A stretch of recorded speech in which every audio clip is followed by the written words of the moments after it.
ಮಾನವ ಜನ್ಮ ಎಲ್ಲ ಯೋನಿಗಳಲ್ಲಿ ಶ್ರೇಷ್ಠವಾದ ಜನ್ಮ ಅಂತ ಕರೆಯಲಾಗತ್ತೆ. ಅದೆಷ್ಟೋ ಪುಣ್ಯದ ಫಲವಾಗಿ ನಾವು ಮನುಷ್ಯರಾಗಿ ಹುಟ್ಟುತ್ತೇವೆ. ನಮ್ಮ ಸನಾತನ ಹಿಂದೂ ಧರ್ಮದಲ್ಲಿ ಜನಿಸುವ ಪ್ರತಿಯೊಬ್ಬರಿಗೂ ತಮ್ಮ ಜೀವಿತಾವಧಿಯಲ್ಲಿ 5 ಋಣಗಳನ್ನ ತೀರಿಸಲೇಬೇಕಾದ ಜವಾಬ್ದಾರಿಗಳು ಇರ್ತವೆ.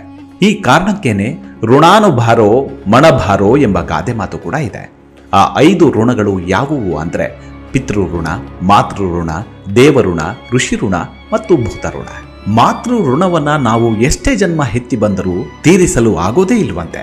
ಯಾಕಂದ್ರೆ ತಾಯಿಯ ತ್ಯಾಗ ಹಾಗೂ ಆಕೆ ಪಡುವ ಕಷ್ಟಗಳನ್ನ ನೋಡಿದ್ರೆ ನಮ್ಮ ಶಾಸ್ತ್ರಗಳು ಕೂಡ ಋಣ ತೀರಿಸಲು ಆಗೋದೇ ಇಲ್ಲ ಅಂತ ಹೇಳ್ತಾವೆ. ಅದೇ ಪಿತೃ ಋಣವನ್ನ ನಾವು ತೀರಿಸಬೇಕು ಅಂದ್ರೆ ಪಿಂಡದಾನ ಮಾಡಬೇಕು ಅಂತ ನಮ್ಮ ಸನಾತನ ಧರ್ಮ ಹೇಳುತ್ತೆ.